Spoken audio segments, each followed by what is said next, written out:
Martin Perryman, një kolonel në pension i ushtrisë amerikane, është një ekspert i mbrojtjes dhe i politikës së jashtme. Në një analizë lidhur me ndihmën amerikane, e cila për gati 2 muaj u ndërprer në të gjithë botën me qëllim kontrolli mbi shpërndarjen e fondeve përmes USAID, ka zbuluar detaje lidhur me mënyrën se si janë përdorur fondet në Shqipëri, sa kanë ndihmuar ato dhe si kanë ndikuar në frymën e shqiptarëve ndaj SBA-s. Një shembull i shkëlqyer është detyra ime si shef i zyrës së bashkëpunimit të mbrojtjes në Shqipëri. Në atë kohë forcat e SBA-s dhe të koalicionit ishin të angazhuara shumë në Irak dhe Afganistan. Shqipëria kishte dërguar trupa në Afganistan që nga viti 2003, duke shërbyer kryesisht si bazë sigurie. Kur Shqipëria u bashkua me NATO në vitin 2009, u rrit entuziazmi që Shqipëria të plotësonte shpejt kërkesat për anëtarësimin në NATO dhe të fitonte aftësinë për të marrë pjesë në operacione jashtë telit, duke lehtësuar një pjesë të presionit mbi forcat e operacioneve speciale të SBA-s, shkruan Perryman. Perceptimet e gabuara rreth kostove dhe përfitimeve të ndihmës së huaj të SBA-s kanë çuar në gabime aktuale të buxhetit dhe politikave. Sipas KFF,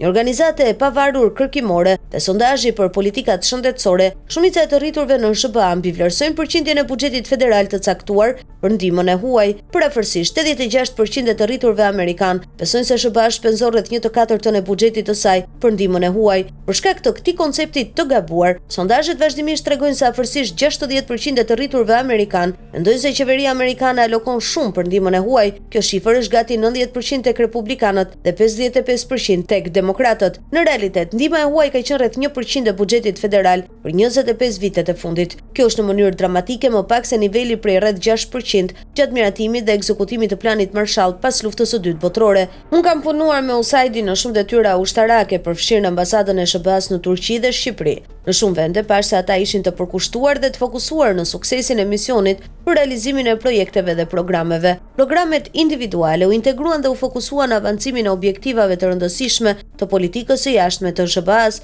Një shembull i shkëlqyer ishte detyra ime si shef i zyrës së bashkëpunimit të mbrojtjes në Shqipëri. Në atë kohë forcat e SBA-s dhe të koalicionit ishin të angazhuara shumë në Irak dhe Afganistan. Shqipëria kishte dërguar trupa në Afganistan që nga viti 2003 duke shërbyer kryesisht si bazë sigurie. Kur Shqipëria u bashkua me NATO në vitin 2009, u rrit entuziazmi që Shqipëria të plotësonte shpejt detyrimet që rritnin nga anëtarësimi dhe të fitonte aftësinë për të marrë pjesë në operacione jashtë perimetrit të sigurisë, duke lehtësuar një pjesë të presionit mbi forcat e operacioneve speciale të SBA-s. Generali Benz Craddock, komandanti i Komandës Evropiane të SBA-s dhe ambasadori i SBA-s në Shqipëri John Withers i dytë, bashkëpunuan me qeverinë shqiptare dhe partnerë të tjerë të NATO-s për të krijuar një plan të integruar për të arritur këtë qëllim. Plani trajtoi të gjitha kërkesat statutore, strukturore dhe të aftësive për anëtarësimin në NATO.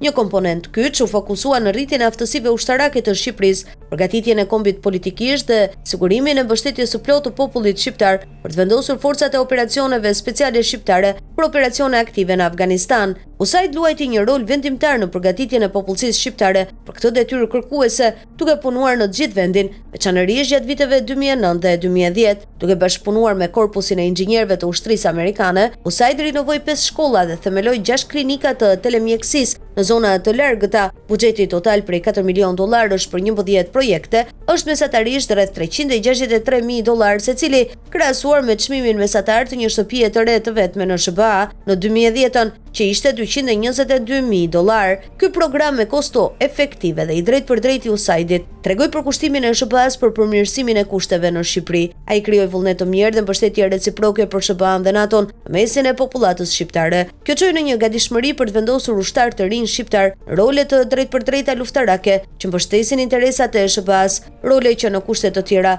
ishin përmbushur nga ushtarët amerikan.